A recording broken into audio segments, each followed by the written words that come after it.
días. Vamos a darle la palabra a Elizabeth García Vilchis porque hoy es miércoles y es el día en que se da a conocer el quién es quién en las mentiras, aunque es una síntesis muy apretada. No le alcanzaría todo el día para informar sobre el tema. Entonces se hace una selección, ¿verdad? Entonces vamos a escuchar. Adelante.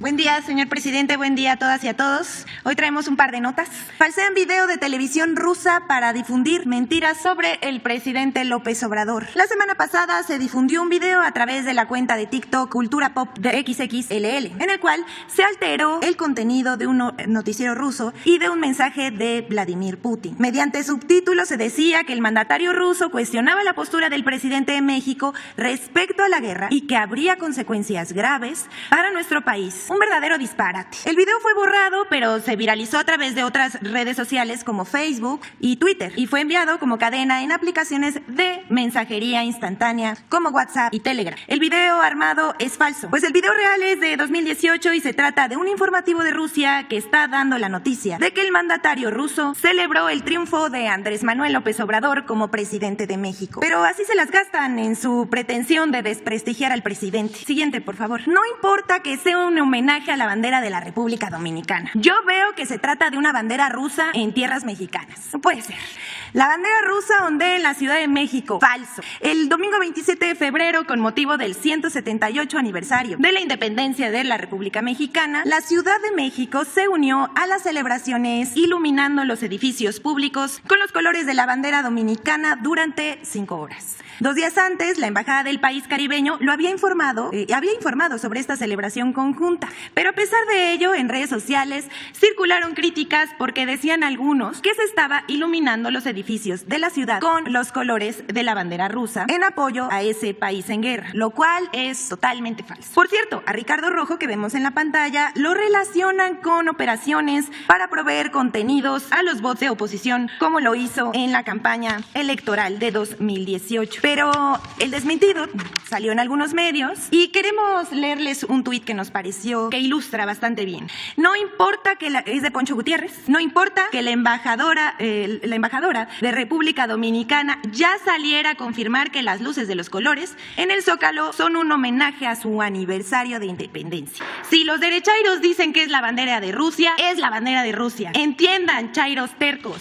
Y por último, queremos compartirles una reflexión. Es muy conocida la frase de que la primera víctima en una guerra es la verdad. No queda duda de ello en el actual conflicto bélico provocado por la invasión de Rusia sobre Ucrania. Los medios de comunicación y las redes sociales se han convertido en una extensión del campo de batalla. Y como en la guerra, todo se vale, la mentira, la desinformación, las noticias falsas, hasta las distorsiones parecen ganarse a la población a su causa. Por si fuera poco, en las redes sociales se aíslan o censuran contenidos según los intereses de las empresas que las administran. Una sociedad democrática no puede permitir la censura, ni por privados, ni por gobiernos, como hoy ocurre con Twitter, Facebook, YouTube y otras redes sociales. Desde este espacio hacemos un llamado a no caer en manipulaciones informativas, a actuar con prudencia, a buscar y consultar fuentes fiables y a no compartir datos que no estén verificados. Digamos no a la guerra, sí a la paz, sí a la libre circulación de contenidos y también al derecho de réplica. No a la violencia, sí al diálogo. Nuestro más sentido pésame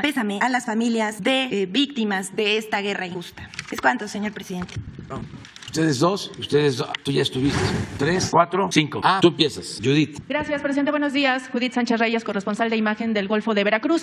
Presidente, preguntarle si en las reuniones de seguridad de estas últimas semanas se ha analizado la forma en que el gobierno federal va a apoyar a estas familias que por la violencia han tenido que dejar sus hogares. El caso más reciente, pues lo sucedido en Zacatecas. Pero bueno, ha sido hechos que han pasado en otros estados del país. Entonces, preguntar cómo se les va a apoyar en materia educativa, en materia sanitaria, en materia alimentaria, pues justamente después de esta situación que tienen que dejar sus casas. Y también preguntar si dentro de estas reuniones le han dado información acerca de lo que pues ha sucedido con la desaparición del exdiputado Pedro Carrizales, ya tiene un mes desaparecido, y sobre todo por esta confusión que ha habido o desmentidos que ha dado la familia con respecto a no dar validez sobre el fallecimiento que informó las Fiscalías Generales de Tamaulipas, Coahuila, Nuevo León y San Luis Potosí, de que se había dado por un accidente automovilístico. No sé qué información tengo usted al respecto? Bueno, lo primero es informar que son pocas, muy pocas las regiones en donde hay desplazados. No es el tiempo de antes, muy pocas. Y lo que se está haciendo en estos casos es buscando que la gente regrese a sus comunidades, a sus pueblos. Eso es lo básico. Como sucedió hace relativamente poco en Aguililla y en toda esa región. Y lo vamos a seguir haciendo. Pero si se necesita ayuda a desplazados, a gente que está sufriendo, pues eso es parte muy importante de nuestro trabajo. Nada ajeno, nada humano nos es ajeno. O sea, todo el apoyo para quien lo requiere, cada vez que nos hacen un planteamiento. Pero no es un tema central, no es un tema que se esté planteando permanentemente, y ahí pues ya se sabe que tenemos que ayudar por cuestiones humanitarias, por cuestiones de justicia, porque así es nuestro gobierno. ¿Hay instancias o dependencias federales que están abocadas justamente a contactar a estas familias? Sí, la Secretaría de Seguridad Pública, la Secretaría de Gobernación, en especial la Subsecretaría de Gobernación, la encargada de Derechos Humanos, Alejandro Encinas, a todo el que solicita apoyo. Es nuestra obligación hacer. Además que no hay, afortunadamente, esa situación de desplazamiento que había antes en algunas regiones del país. Bien, presidente, en lo que tiene que ver con el ámbito internacional, ¿con qué información cuenta el gobierno sobre la muerte violenta de 3 jóvenes mexicanos en Phoenix, Arizona? ¿Qué le han comentado la Embajada de Estados Unidos? Si fue un tema que trató ayer justamente en esta reunión con el embajador Ken Salazar, si nos puede compartir. Lo está tratando desde hace ya algunos días la Secretaría de Relaciones Exteriores. El secretario Marcelo Ebrard está exigiendo una investigación de fondo para descartar que hayan sido torturados, asesinados por autoridades estadounidenses. Se está haciendo esa investigación. ¿Tocó el tema ayer con el canciller, con el embajador Ken Salazar? No, pero porque ya lo está atendiendo el secretario Marcelo Ebrard y él nos va a informar. Él está a cargo de esto. Y ya nada más para finalizar, presidente, hablaba usted del apoyo que se va a brindar a ciudadanos ucranianos e incluso rusos. ¿Qué tipo de apoyos en específico va a otorgar el gobierno federal ante la petición de refugio? Gracias. Bueno, primero decir que ya salieron un grupo de mexicanos de Ucrania. Ese es el informe que nos dieron ahora. Ya están en la frontera. Llegaron en autobuses a la frontera y se está ya haciendo el programa para el traslado, para salir. Pero eso lo va a informar el secretario de Relaciones Exteriores, Marcelo Ebrard, a detalle. Primero esto, sí, va a haber ahora un reporte. Esto es lo primero. Y todos los que nos pidan refugio en nuestro país, pues ya lo dije ayer, serán recibidos y protegidos y bienvenidos. Bueno, ahora sí vamos, quedamos por acá. A ver. Buenos días, presidente. Diana Benítez, del periódico El Financiero. Preguntarle si tuvo oportunidad de seguir el informe del presidente Biden. Ayer pues anunció que se bloquean los vuelos rusos. También habló de pues que se apruebe la reforma migratoria y que se elimine este escudo de responsabilidad para que los fabricantes de armas no puedan ser las únicas empresas que no se demanden. Su opinión al respecto, y también si nos puede hablar de qué habló ayer con el embajador Ken Salazar y se tocó este tema de pues el comentario que hizo el secretario de Estado sobre los periodistas asesinados en México. Bueno, me pareció adecuado, correcto, oportuno el mensaje del presidente Biden, sobre todo en el tema del control de las armas. Ese es un asunto que a nosotros nos importa mucho. Y también el nuevo enfoque que se tiene que dar a la política migratoria, el compromiso de aprobar la reforma migratoria para regularizar a nuestros paisanos y a migrantes que están en Estados Unidos. Y me llamó la atención que habló de razones humanitarias y también por cuestiones económicas. Y es lo que hemos venido nosotros planteando. No se va a poder crecer en América del Norte, no vamos a poder consolidarnos como una región competitiva en lo económico, en lo comercial, si no contamos con fuerza de trabajo. Entonces es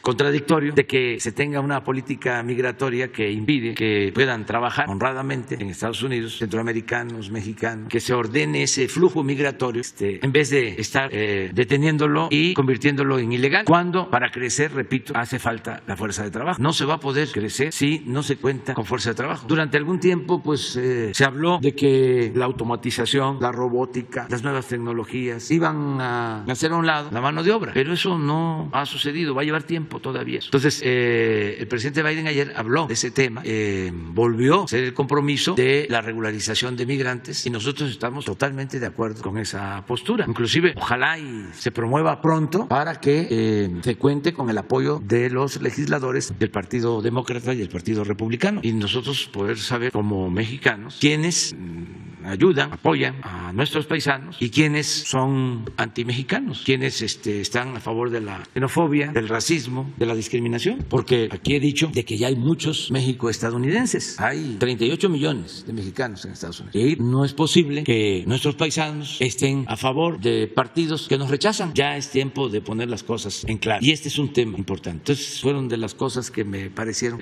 muy favorables del presidente Biden. El embajador nos va a acompañar a una reunión que vamos a llevar a cabo en la frontera de nuestro país, en la frontera sur, en Tapachula. Quedamos en eso. Dentro de 10 días, 12 días, vamos a llevar a cabo una reunión sobre el tema migratorio. Fue parte de lo que tratamos ayer. Entonces, ¿no se tocó este asunto con el comentario del secretario de Estado acerca de los asesinatos de periodistas? No, pero eso ya lo hemos expresado. Es muy claro. Nosotros mantenemos nuestra protesta porque el gobierno de Estados Unidos, de manera injerencista, está destinando dinero a una supuesta asociación civil que en realidad es una organización política conservadora que tiene como único propósito atacarnos, combatir a un gobierno legal y legítimamente constituido y combatirnos con mentiras, combatirnos con guerra sucia. Entonces nosotros no aceptamos eso. Esa política de Estados Unidos, con todo respeto, es anacrónica y ofensiva para cualquier país, para cualquier gobierno, porque nosotros no destinamos dinero para apoyar a republicanos o para apoyar a demócratas en Estados Unidos. Eso es contrario al derecho internacional. Son de las cosas que ya no deben de existir. Dicen que es para fortalecer a la sociedad civil, falso. Que es para combatir la corrupción, falso. Al contrario, es para hacer valer la corrupción. Y ellos se convierten en cómplices al estar apoyando a quienes quieren que se mantenga un régimen de corrupción en México. Son cómplices, porque todos los que están en esa asociación civil tienen que ver con los intereses creados, con los que se beneficiaron durante el periodo neoliberal, durante el periodo de saqueo, cuando arruinaron a México. Y lo que quieren es que regrese ese mismo sistema político o esa misma política de pillaje. Eso es clarísimo. ¿Que los de las agencias de Estados Unidos no lo saben? ¿Que no se sabe qué es lo que hace Claudio X González y qué es lo que hace la señora Casar? Es de dominio público. Bueno, es cosa de ir a una hemeroteca o en la computadora, nada más picarle. Ya les vamos a presentar aquí, a ver si mañana la información que tenemos. Desde que crearon la asociación, el objetivo es atacarnos. ¿Por qué? Porque pues esa asociación participó en el fraude electoral del 2006. El papá del señor Claudio X González era el principal promotor del fraude en el 2006 y de tiempo atrás asesor económico de Carlos Salinas de Gortari, de quienes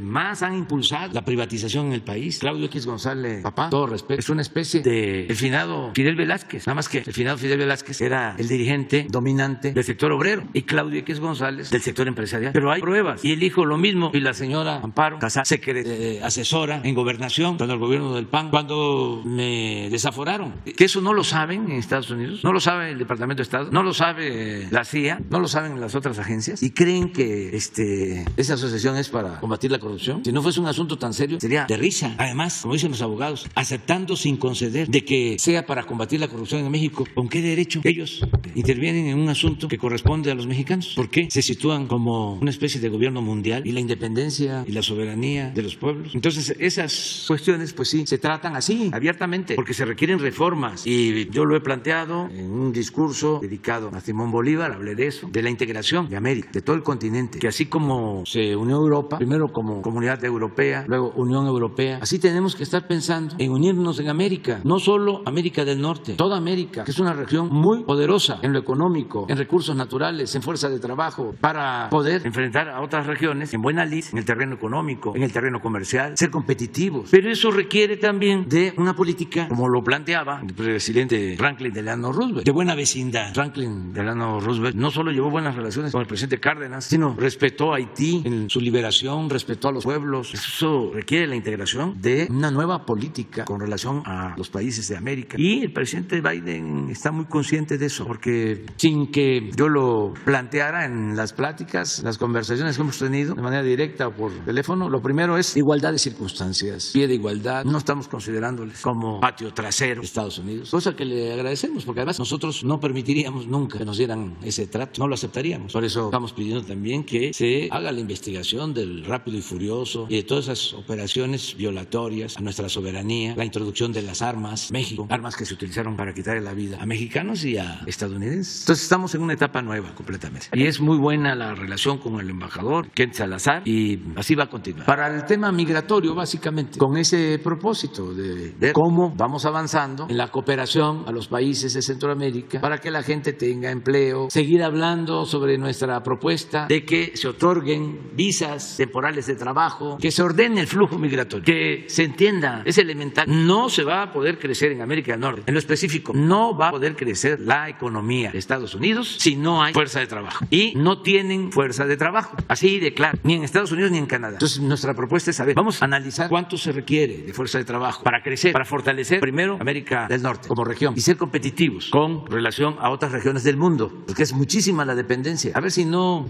nos manda Juan Pablo Devoto, a ver si podemos pasar una proyección que hizo un maestro de economía sobre cómo sería el comercio mundial en 30 años, incluso cómo ha venido creciendo Asia y qué pasaría con América del Norte si no hacemos nada o si continuamos con esta misma política. Es muy ilustrativo. Entonces, no es nada más América del Norte, es América Central, es América del Sur, es toda América. Esa es nuestra propuesta. Y pensar, yo creo que era Kennedy el que decía que un buen político no tenía que estar pensando solo en las próximas elecciones, sino en las próximas generaciones. Eso es lo que hace falta, una visión de futuro. A ver, miren el 60, Estados Unidos y toda su fuerza económica con otros países. En el 60, pásale al 80, empieza a limitarse. Adelante, 2000, que ya está China, que sigue Estados Unidos, Alemania, Europa, síguele, el 20, así estamos. Nada más, esto lo estamos sosteniendo, porque nosotros no queremos un vecino fuerte en lo bélico y débil en lo económico, en lo comercial, porque ¿qué pasaría si adelante, si esto continúa? Van a querer o va a mantenerse la tentación de mantener la hegemonía con lo militar y eso no conviene a nadie. Ese es el planteamiento. Y si la frase esta es de Kennedy, o a ver si la busca, que es palabras más, palabras menos, es un buen político, no solo debe de importarle la próxima elección, debe estar pensando en la próxima elección, sino en la próxima generación. Es que no es, a ver, ¿cómo salimos este año? Para esto de China que vimos, ustedes saben, pues que tienen una planeación de mediano y de largo plazo. Entonces, eso es necesario, es indispensable, pero va a requerir de toda una reforma, es una transformación para América y México está haciendo esta propuesta. Sí, como una región económica, como la Unión Europea, pero de América, empezando por fortalecer América del Norte, pero pensar en todo el potencial que tenemos en América. Bismarck, el político piensa en la próxima elección, el estadista en la próxima generación, el hombre de Estado. Muy bien, adelante. Presidente, nada más una segunda pregunta sobre esto que la Corte ya invalidó el delito de ultrajes a la autoridad en Veracruz. ¿Cómo? No te escucho. Sí, luego de que la Corte invalidó el delito de ultrajes a la autoridad en Veracruz, pues el gobernador dijo que se buscará una iniciativa y modificarle el nombre. Los senadores panistas decían que esto era una burla. Su opinión al respecto, por favor. No te entendí bien. ¿Es alguna cuestión sobre Veracruz? Sí, la Corte invalidó el delito y ahora el gobernador busca cambiarle el nombre para que se mantenga y pues generó críticas, entre ellas los senadores panistas. Sí. Pues la verdad hay que poner por encima siempre las libertades y el respeto a la autoridad pues se gana. Cuando no se respeta a una autoridad se le insulta, se cometen excesos. El que lo hace se descalifica. Ya en nuestro tiempo. Yo por eso no contesto ni insultos constantes. Imagínense que yo esté denunciando por ultrajes a la autoridad. ¿Cómo es que se llamaba antes? Ofensas, no, para el buen gobierno se llamaba faltas.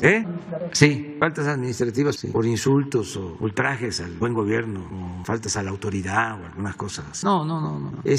La gente tiene, yo siempre lo he sostenido, un instinto certero, sabe bien sobre las cosas. Y lo que pasa con los partidos del bloque conservador, pues es que están muy nerviosos. O sea, cualquier cosa les molesta, cualquier cuestión. Y se entiende pues, que así es, porque no van a poder regresar fácilmente por sus fueros. Es que robaron mucho, saquearon y actuaron con mucha hipocresía. Y la gente se cansa, el pueblo se cansa de tanta pinche tranza. El pueblo ya no quiere nada de eso. ¿Cómo va a estar la gente contenta con los que entregaron los ferrocarriles nacionales? Imagínense lo que es acabar con los ferrocarriles, toda la historia de México, y de repente, en un abrir y cerrar de ojos, ya no hay ferrocarriles o ya no hay trenes de pasajeros. Pregúntenles a sus papás, que ustedes están jóvenes, ¿cómo eran antes? Como 25,000 kilómetros de vía férrea, estaba comunicado todo el país por trenes, y llegan estos y privatizan, y dos empresas, además extranjeras, vinculadas con intereses de México, se quedan con todo, y ahora nada más hay trenes de carga. Esto de la luz, de la industria eléctrica, antes la Comisión Federal de Electricidad, que era la que distribuía la energía eléctrica, no había otras empresas, retorcieron las leyes y entregaron concesiones a empresas extranjeras. Imagínense cómo va a querer la gente que regresen si votaron una reforma reforma energética engañando de que se iba a aumentar la producción petrolera, que iba a llegar la inversión a raudales, la inversión extranjera, que iba a haber empleo, que iban a bajar el precio de los combustibles. Puro cuento, pura mentira. Se dedicaron a saquear, a robar. ¿Qué no se dan cuenta de eso? ¿Qué? La gente no sabe. Ayer lo dije y se molestó el señor, pero es la verdad que el brazo derecho de Felipe Calderón, secretario de Seguridad Pública, está preso en Estados Unidos. García Luna, acusado de proteger a la delincuencia. Pero todavía se atreven a cuestionar, a atacarnos, cuando deberían de estar calladitos. Además, que expliquen por qué actuaron así, por qué declaró la guerra, por qué le pegó un garrotazo al avispero, a lo tonto. No tenían ni siquiera un estudio, un análisis de lo que estaba sucediendo. Se les hizo fácil de manera irresponsable, como un acto político para obtener la legitimidad, porque se habían robado la elección presidencial, ponerse uniforme militar, ir a declarar la guerra. Y nos metió en todo este tobogán de violencia. Bueno, y me preguntas que los de ese partido están ahora en contra de lo del ultraje. ¿Qué trascendencia puede tener eso? Si no somos iguales, si en nuestro gobierno no hay represión, no hay masacres, no hay tortura, se respetan los derechos humanos. Por eso estaba muy bien el debate ahora. Y ya no les resulta nada. Pensaron que iban a resolver las cosas como siempre, dándole dinero a Krause, a Aguilar Camín, a Lore de Mola, a periodistas que tienen a sueldo. Nada les funciona, porque la verdad siempre se abre paso. No les funciona. Ya ni conocía yo, no conozco, no lo he visto, pero ahora me voy a fijar más en él. No voy a pensar que lo voy a perseguir, pero quiero verlo más. Ni sabía yo de él, pero ahora ya el ideólogo del conservadurismo, como ya no les ayuda a Broso ni nadie más, ya no les funciona. Ya es Chumel, ya no funciona Reforma. O sea, ¿ustedes creen que la gente va a leer un artículo de Reforma? Bueno, sí, que ya he dicho, ¿no? Y es cierto, hay millones de conservadores. Ahora que está lo de la invasión de Rusia, Ucrania, hay debates y hay quienes están tuiteando en contra de la invasión. Cada 5 minutos, ¿no? Periodistas en contra, permanente. Y hay quienes piensan, amigos, pues que son agentes, como se decía antes, es de la CIA, pues informando. No, porque un agente pues se cuida, actúa con prudencia, como uno que había en mi pueblo, que le decían, ¿y tú eres de la secreta? Y contestaba, no te digo porque entonces ya no voy a ser de la secreta. Pero no es que sean agentes, son conservadores, dogmáticos. Y entonces, sin que les pidan, son oficiosos. Y así hay muchísimos, millones. No es que estén a sueldo, es que siempre ha existido el pensamiento conservador, no lo olvidemos. Como el pensamiento liberal, eso sucede. Y lo bueno es que antes el Reforma se hacía pasar por periódico independiente de la sociedad civil. Y ahora pues ya está en su sitio. ¿Se acuerdan cómo era antes, no? De que hacían creer que el PRI y el PAN eran distintos. Muchos pensaban, no es lo mismo. Decían que eran opuestos. Y nosotros decíamos, no, a lo mejor hasta Salinas. Conocen ustedes la historia, ¿no? Después de la revolución, pues no se pudo establecer en México una auténtica democracia. Se avanzó mucho en el terreno social, pero en lo político siguió el porfiriato, las mismas prácticas. Entonces se creó un partido de Estado, 1929 PNR, luego se transforma en 1938, Partido de la Revolución Mexicana, más vinculado al pueblo, pero partido único. Y luego se transforma en 1946 como PRI. Y en el 88, con Salinas, es la cuarta etapa, es el PRIAN. Entonces nosotros sosteníamos eso en la oposición. Decían, no. Y miren lo que estamos viendo. Por cierto, el que terminó de quitarles el tapete o el zarape, porque estaban en Zarapago, fue Claudio. Ese ayudó mucho, porque fue el que los unió. Y ahí los tienen. Pero esto no lo saben en Estados Unidos. El gobierno de Estados Unidos no lo sabe. No, están pensando que esa asociación es para defender a la sociedad civil y enfrentar la corrupción. Entonces, eso es lo que está pasando. Por tu pregunta sobre la Corte, y yo soy partidario pues que se mantengan las libertades. Prohibido prohibir libertades. Por eso también ayer me manifesté en contra de la censura, todo esto que están queriendo hacer en redes sociales. No sé si sea cierto, que si alguien opina a favor de Ucrania o a favor de Rusia o a favor, les ponen su tache. Eso es fascismo, eso es contrario a las libertades. Eso es tener listas negras. ¿Quién fue el que dijo que iba a haber una lista? Ah, Claudio. Sí, es que ese es el pensamiento, que estaba haciendo su listita para cuando regresaran a justiciar gente. Ese es el pensamiento conservador. Son fachos. Muy bien, para allá vamos y luego contigo. Buenos días, presidente. Buenos días, Elizabeth. Nancy Flores, de la revista Contralínea.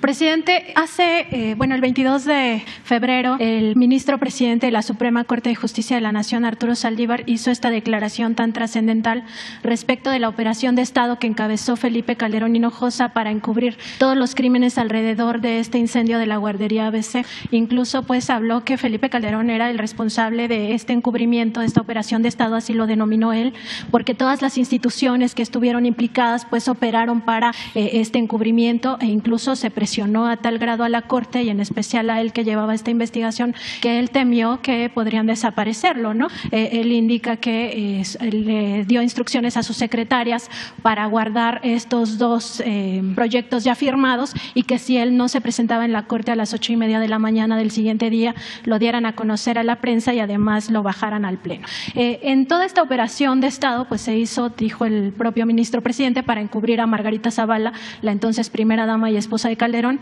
cuya prima pues era una de las dueñas de esta guardería ABC. Es muy trascendental esto, presidente, porque bueno, sabemos que el gobierno de Felipe Calderón fue un gobierno criminal, incluso el juicio social ya ha calificado a este expresidente como un asesino por todo lo que tiene que ver con la guerra contra el narcotráfico, pero también lo es por este caso de la guardería ABC. Se impidió que los niños, los sobrevivientes, viajaran a Estados Unidos a recibir la atención médica que tanto necesitaban con tanta urgencia y se les trasladó a otros hospitales aquí en México cuando todos sabemos cómo estaba el sistema sanitario mexicano por los suelos. Entonces, la pregunta, presidente, es si su gobierno podría acompañar esta denuncia pública que ya hizo el ministro presidente y proporcionar todas las pruebas que aún existan en los archivos de las diversas instituciones federales que participaron en esta operación de Estado para entregarlas a la Fiscalía General de la República y por fin se juzgue a este criminal, a Felipe Calderón, que pues orquestó toda esta operación de Estado, y se haga justicia para estos 49 bebés que perdieron la vida y para los otros 104 que sobrevivieron al incendio y muchos de ellos pues con daños a su salud irreversibles por esta falta de atención médica. Pues yo ya fijé mi postura desde hace tiempo, bueno, desde que tomé posesión, dije de que yo no iba a presentar ninguna demanda, ninguna denuncia en contra de los expresidentes, que solo si la gente lo demandaba, lo exigía en una consulta que se llevó a cabo y aun cuando la mayoría sí pidió que se abrieran estos juicios, no se obtuvieron los votos suficientes. Yo estoy más por la no repetición y por la condena moral, soy más partidario de eso y estoy por la no repetición para que esos horrores no se vuelvan a presentar. Muchas cosas, imagínense, se atrevieron a robarse la elección presidencial y eso lo sabe Felipe Calderón, que se robó la elección presidencial y se afectó a todo un pueblo. Y hay pruebas suficientes. Y luego esto, entrando a los jóvenes, porque esto fue en el 2006, ya lleva 16 años, ¿no? Llegó entrando, voló con el Estado Mayor y con los mandos del ejército a Uruapan, vestido de militar, una chamarra, un chaleco que le quedaba grande, que era gobernador en ese entonces, dice que estaba esperándolo en el aeropuerto y no lo veía porque todo era verde, todos estaban vestidos de verde y como el secretario de la Defensa de ese entonces era grandote y todos verdes, dice que estuvo a punto de comentar al secretario de la Defensa y el presidente, y ahí apareció. Todavía le sugiere, eso me lo dijo un ayudante del gobernador, le dice, vamos a Tierra Caliente, vamos a Patzingán, quítate las chamarras, no se la quitó, fue a declarar la guerra y todo lo que produjo esa decisión, pero al mismo tiempo su secretario de Seguridad, García Luna, y no ha querido dar una explicación sobre este asunto, porque hubieron asesinatos, no solo de delincuentes o de presuntos delincuentes, también de personas inocentes. Empezaron a hablar usaban un término, daño colateral, y la guerra, y perdieron la vida funcionarios, y desde luego militares. ¿Qué no se dio cuenta quién era su secretario de Seguridad Pública? ¿Qué no se dio cuenta él, no ordenó que la Secretaría de Marina se dedicara a esa guerra? ¿Qué no dio él instrucciones para que se fueran los marinos a entrenar a Estados Unidos? ¿Qué no sabía él de la introducción de armas en el operativo Rápido y Furioso? ¿Qué no sabía de las masacres? Y de esto que tú estás planteando, a ver, vamos a refrescar la memoria. No tienen ahí, porque esto nos da una idea de cómo tenemos todos que cuidarnos, porque el poder es una tentación y si no hay ideales y no hay principios, el poder atonta a los inteligentes y a los tontos los vuelve locos, los vuelve prepotentes, desbrota el autoritarismo. Pongan lo que comentó Moreira, una vez lo pusimos aquí, porque era guerra. Le decían a los altos mandos, ustedes hagan su trabajo y nosotros nos hacemos cargo de los derechos humanos. ¿Y dónde están ahora los que en ese entonces guardaron silencio? O sea, ¿qué dijo Krause de eso? ¿Qué dijo Aguilar Camín? ¿Qué decía Zabludovsky? Perdón, y nada, López Dóriga, Loret de Mola. Al contrario, Loret de Mola ayudándole a García Luna y metido con los marinos, con lo de la niña Frida, Sofía. Había un almirante, creo que se apellida Beltrán, que fue el que dijo, aquí no hay ninguna niña, con mucho valor. Pues los reprimieron porque hicieron todo este montaje, pero esto de Moreira es muy representativo de este pensamiento autoritario. Ayer pone en su Twitter, además es interesante el tema, dice que yo les mando a decir a los asesinos, abrazos, no balazos, no mando a decirles a ellos eso. Yo creo que la mejor forma de enfrentar el problema de la violencia es atendiendo las causas y voy a sostenerlo. No se puede apagar el fuego con el fuego, la violencia no se puede enfrentar con la violencia, en eso somos distintos, él y yo. Él piensa que el mal hay que enfrentarlo haciendo el mal, yo no sé cómo, dice católico católico que tiene que apegarse al Nuevo Testamento, que no es la ley del talión, que no es el ojo por ojo, diente por diente, y quieren resolver los problemas con el uso de la fuerza, con la violencia. Claro que yo sostengo abrazos, no balazos. Si se atiende a los jóvenes, si se dan opciones alternativas, si la gente tiene trabajo, vamos a vivir en una sociedad mejor. Eso no tengo la menor duda. Y en eso discrepamos. Él no está pensando en eso. Pero no solo es él, son los conservadores. Son millones que piensan de esa manera. Yo no pienso así. Yo sostengo que el ser humano no es malo por naturaleza. Son las circunstancias las que llevan a muchos a tomar el camino de las conductas antisociales. Entonces, ¿qué hago? ¿Qué pienso se debe de hacer? Atender las causas, los orígenes de la violencia. No han medido, porque el INEGI no va a ayudar en eso, o sea, están metidos en otra cosa. Pero a ver, ¿cuánta desintegración familiar se originó durante el periodo neoliberal? ¿Dónde están los estudios sobre eso? De niños, huérfanos, jóvenes que crecieron sin padres, sin madres. ¿Cómo están las cárceles? Llenas de jóvenes, de familias desintegradas. Entonces, si eso no lo atendemos, ¿cómo vamos a resolver las cosas? ¿Solo ametrallando? Esa es una discusión de fondo. ¿No encontraron eso? Sí. A ver, nada más ese fragmento. Es que es toda una historia, porque resulta que este señor Moreira fue presidente del PRI y muy cercano a Peña Nieto. Entonces, los panistas lo acusan pues de desvío de recursos y siempre en Coahuila los panistas, eso era antes, eso ya cambió completamente. Ahora son cardales.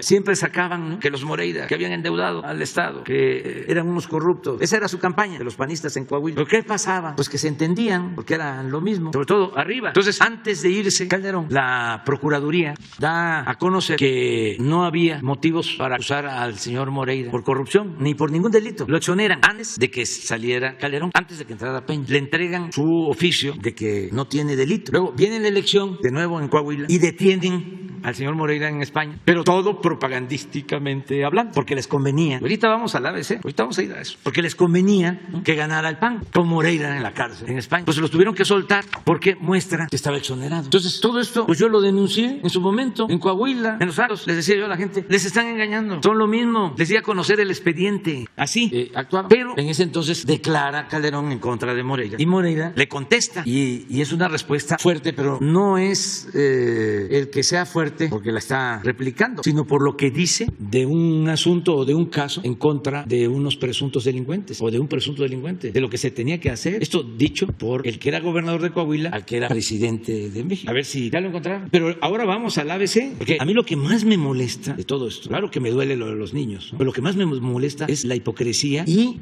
el papel de complicidad de los medios de información, porque no solo encubrieron este crimen, sino que con la fuerza del gobierno federal lograron echarle la culpa al PRI para que ganara el PAN, y ganó el PAN, y utilizaron esta desgracia como propaganda. O sea, una cosa horrorosa, inhumana, porque no solo se quedó en la parte de la impunidad, sino todavía lo usaron con propósitos políticos electorales. Yo iba a Hermosillo y no se me acercaban, padre, no, porque estaban atendidos, vamos a decir, por el PRI o por el PAN. Al final, en toda la guerra esta mediática, en toda la campaña mediática, echándose la culpa, los que sacaron raja fueron los del PAN, porque llevaron a la gente a votar por ese padrés en esa elección. ¿Qué sucedió en vísperas de esa elección? Entonces, no, muy indigno. A ver. ¿Recuerdas aquella plática cuando ibas temeroso en el Hotel Quinta Real con empresarios y me decían nervioso? ¿Qué va a pasar? ¿Qué va a pasar? Te veía yo con tanto temor, tan indefenso, tan temeroso. Entramos con los empresarios, nadie te agredió. A la salida sí te hicieron reclamos porque nunca mandaba recursos a Coahuila. Reclamos justos, además. Después te trasladaste a la alcoba con aquella, ¿recuerdas? Yo estaba ahí. Y me dijiste en el trayecto, ¿qué piensa usted de estos castigos a secuestradores y narcotraficantes? Te dije, debe ser un castigo legal muy severo. Tú me dijiste que por ti mejor deberían ser asesinados. Me quedé impactado con tu respuesta. Era la respuesta de un criminal como Victoriano Huerta. Eso eres. Te pareces mucho a él. Un poco más frentón. Bueno, mucho más frentón que él, pero más loco que Victoriano Huerta. Ya cálmate, Calderón. Cuando tomes, no tuitees. Tranquilízate. No encontraste nada porque no. No, pero repite la frase. Repite la frase. O sea, porque no se escucha bien. Pero es lo que está diciendo es, ¿tú qué piensas hacer con estos secuestradores y todo? Y que supuestamente Moreira le dice castigarlos de acuerdo a la ley. Y Moreira sostiene que Calderón le dice, no, tienen que ser asesinados. A ver, repítelo. Nervioso, ¿qué va a pasar? ¿Qué va a pasar? Te veía yo con tanto temor, tan indefenso, tan temeroso. Entramos con los empresarios, nadie te agredió. A la salida sí te hicieron reclamos porque nunca mandaba recursos a Coahuila. Reclamos justos, además. Después te trasladaste a la alcoba con aquella, ¿recuerdas? Yo estaba ahí. Y me dijiste en el trayecto, ¿qué piensa usted de estos castigos a secuestradores y narcotraficantes? Te dije, debe ser un castigo legal muy severo. Tú me dijiste que por ti mejor deberían ser asesinados. Me quedé. Ya, esas son las diferencias. Claro, este señor vive, sí, hay que irlo a entrevistar, a ver si es cierto y si sostienes. Ya te dije lo del ABC, y lo más importante es que no haya repetición de estos horrores. No a la guerra. gobierno. Atender las causas que originan la violencia, no desatender al pueblo. Si queremos vivir en paz, tiene que haber justicia. La paz es fruto de la justicia y eso es lo que estamos haciendo. Presidente, la operación de Estado pues no solo fue acompañada por 8 ministros, ¿no?, con excepción del ministro presidente Arturo Saldívar, de la ministra Olga Sánchez Cordero y del ministro Juan N. Silva Mesa. El resto pues encubrieron todo este asunto y eso permitió que todos los responsables de los diferentes crímenes que se cometieron en esta atención al incendio pues quedaran en la impunidad total, ¿no? Más allá de eso, presidente, en la Fiscalía General de la República está el expediente abierto. Entonces, preguntarle si la Fiscalía le pide a su gobierno colaboración para documentar toda esta operación de Estado que debería de estar en los archivos no solo del Instituto Mexicano del Seguro Social, sino incluso en los archivos del CISEN, de la propia sección segunda del Ejército, que es la encargada de la inteligencia militar, en los propios archivos de la Secretaría de Seguridad Pública, si ustedes colaborarían con esa investigación de la Fiscalía General de la República en caso de que así se lo solicitara. Bueno, lo que debe saberse es que en reuniones que hemos tenido con los padres de los niños, de los bebés, se hizo el compromiso, porque ellos lo plantearon, de que se presentara una nueva denuncia. Esto desde el 19 me lo plantearon. Yo estuve con ellos como en 3 ocasiones y se les ha estado atendiendo. Y en cuanto a la denuncia, precisamente con los elementos del proyecto que presentó en su momento el ministro Saldívar, el Seguro Social interpuso una nueva denuncia que está en la Fiscalía. Le voy a pedir a Zoé Robledo de que dé a conocer la denuncia, porque sí está presentada de acuerdo a los elementos del ministro Arturo Saldívar. De ahí se tomó la sustancia para pedir que la Fiscalía investigara. O sea, no está cerrado el caso, es un expediente abierto. Nada más que sí me gustaría que Zoé o hoy se informara.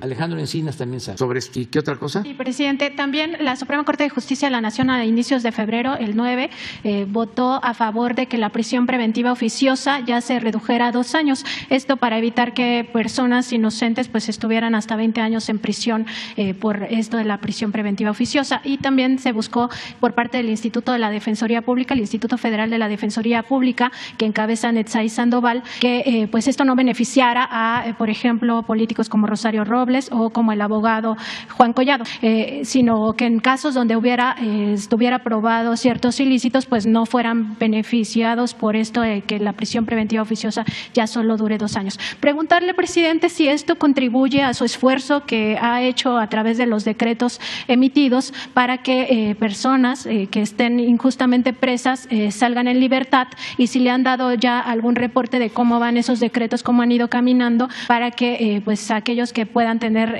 beneficios y que no tengan sobre todo delitos graves, pues ya queden en libertad.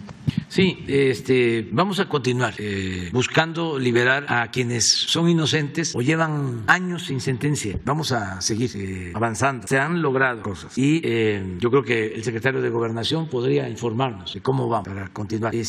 Aquí hubo una pregunta sobre el diputado desaparecido. Sí, no quiero dejar de comentarles que sus familiares nos han pedido que no se dé información y estamos respetando eso. Pero tan luego ya ellos lo autoricen, su esposa sobre todo, se va a dar toda la información que se tiene. Finalmente, presidente, preguntarle de los trabajadores de la Unión de Profesionistas y Técnicos de la UNTIP, trabajadores de Pemex, que presentaron esta denuncia ante la línea roja del TEMEC, si ya el director general de Petróleos Mexicanos o la secretaria de Energía le han informado cómo van los avances para que su jubilación pues quede como antes y no se les aplique estos 10 años adicionales, y si ha habido avances en el diálogo con estos trabajadores. Gracias, presidente. Me han estado planteando eso, pero me han dicho que ya se está atendiendo y que incluso ya se resolvió. Sin embargo, voy a ver, te ofrezco eso. Sí sé de qué se trata, y Rocío Nale también, y Octavio Romero. Entonces, que nos informe sobre la situación. Compañero, que...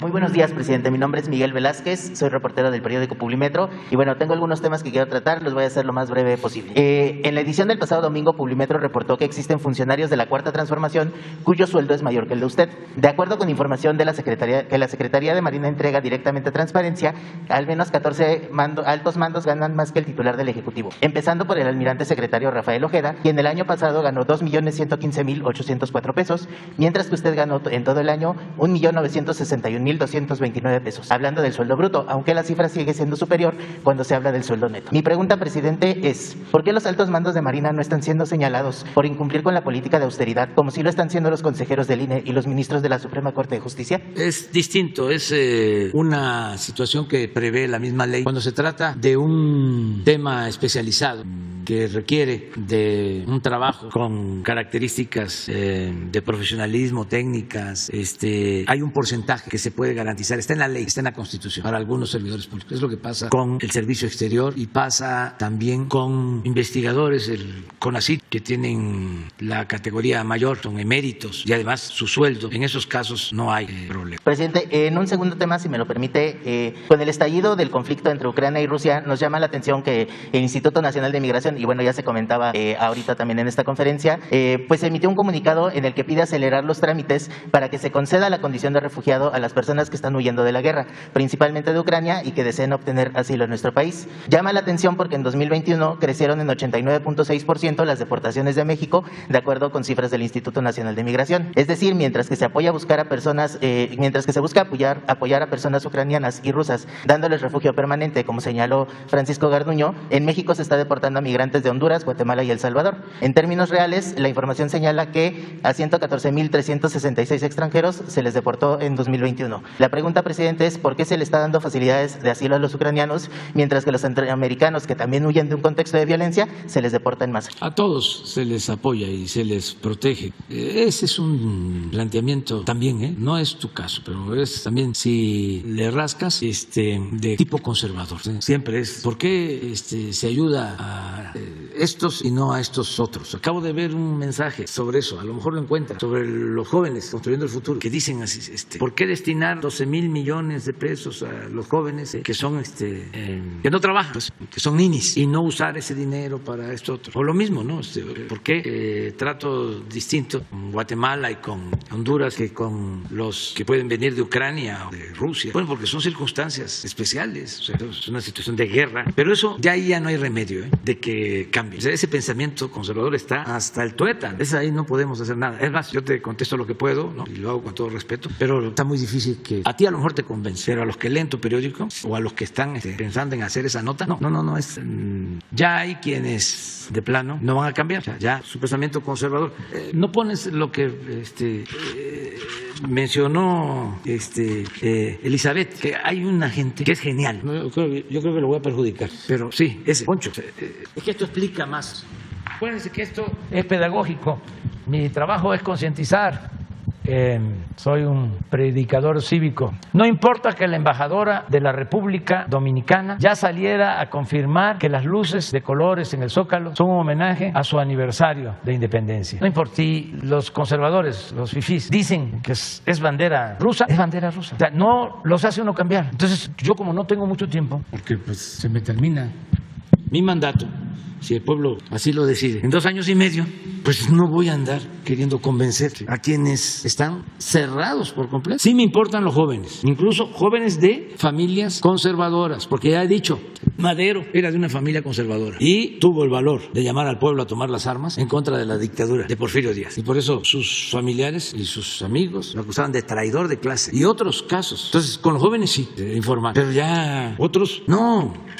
Tratar de convencerlos, no. O sea, si estamos haciendo esto de apoyar y darles refugio, o sea, quisiéramos refugiar a todos, abrazar a todos, quisiéramos que no hubiesen fronteras. Somos del partido de la fraternidad universal, pero eso está muy difícil que lo internalicen, aunque los conservadores vayan a la iglesia y confiesen y comulguen, olvidan los mandamientos. Presidente, y del aumento de deportaciones, ¿qué información tiene usted? ¿Qué informes puede dar? Se está llevando a cabo esa acción cuidando que no se violen derechos humanos y que haya opciones, pues por eso es nuestra lucha, para que les permitan ir a trabajar y que puedan progresar en Estados Unidos, que tengan la oportunidad que no se les da en sus pueblos. El que sale de su pueblo y abandona a su familia, pues no lo hace por gusto, lo hace por necesidad. Y para eso vamos con el embajador y estoy constantemente hablándoles del tema y por eso también pues tenemos cuidado de la frontera sur por los riesgos que corren los migrantes al atravesar nuestro país, por la delincuencia. No queremos que lleguen al norte, pero no es hacerle el trabajo sucio al gobierno de Estados Unidos, es proteger a los migrantes. Miren esto que ha sucedido, estas desgracias de los trailers, que hemos logrado controlarlos, estamos ahí pendientes. Entonces, eso es lo que estamos llevando a cabo, ¿no? Básicamente. Presidente, y finalmente una última pregunta, y anticipándome al informe económico que va a presentar mañana, como cada primer jueves de mes, me gustaría preguntarle, ¿consideraría integrar en esta presentación, en este informe, pues alguna información sobre las grandes deudas a la hacienda pública que existen en nuestro país? No me refiero solo a las deudas de los grandes empresarios y multimillonarios, sino a las de las personalidades que el pueblo de México que nos ve, pues quizás conoce o quizás tiene noción de ello, pero no una información exacta de cuánto deudan o algo por el estilo. Por ejemplo, el caso de la cantante Belinda, que está en la relación de contribuyentes incumplidos y condonados del SAT en la sección de exigibles, y que incluso pues estuvo en el cierre de campaña de usted y pues... ¿Quién es? Belinda. Ah. Y pues usted ha mencionado que el asunto de las personas que no pagan impuestos pues no solo es un asunto legal, sino es un asunto moral. La semana pasada nos decía pues que la clave está en seguirle la pista al dinero y todo esto. ¿Usted propondría o pensaría pues exhibir estas deudas, grandes deudas que hay con el SAT? Pues porque también hay gente que se dijo o que en su momento dijo apoyar la transformación que usted está encabezando, pero ese apoyo sí se ve, presidente, cuando deben impuestos. Sí, vamos a dar a conocer la lista de nuevo y lo que tengamos. Tu periódico es filial de Universal o de Reforma. Es aparte, está bien. Nada más me ayudas tú, porque mañana vamos a dar a conocer la lista. O sea, si tú me lo estás pidiendo, ¿sí? ¿De acuerdo? Porque no me vayan a querer cepillar, porque me quieren cepillar, o sea, por todo. Entonces, pero sí vamos a dar a conocer la lista. Y lista nueva de periodistas y todo, ¿de acuerdo? Aprovechamos de una vez para lo de Mola, ¿sí? Democráticamente, a ver, que levanten la mano si de una vez va lo de Loret. No. Entonces, ¿cómo ven? También mexicanos contra la... De una vez, sí, pero tienen que poner aquí, todos somos Andrés Manuel, O sea, pero vamos a dar a conocer información. Pues yo creo que no, porque como lo está pidiendo toda la colectividad, todos ustedes son periodistas, ¿no? Solicitan información o hagan un escrito para la transparencia y me lo traen aquí. También lo podemos hacer así, de una vez. Eso me ayuda mucho. O sea, de periodistas, empresarios, artistas, como tú lo estás planteando, todos, medios de comunicación, ¿de acuerdo? Vamos a hacerlo así formalmente. O sea, hacen la solicitud, los que quieran firmar, al Instituto de la Transparencia, donde piden eso, y que una vez que les entreguen a ustedes del SAT toda esa información, me la van a entregar aquí a mí formalmente y la damos a conocer, ¿de acuerdo? Muy bien. Ya me vuelvo, que está el amigo Lula esperando. Vamos a desayunar. ¿Cómo? Los dos, mañana. Mañana sí falta, por favor. Es que... Aquí.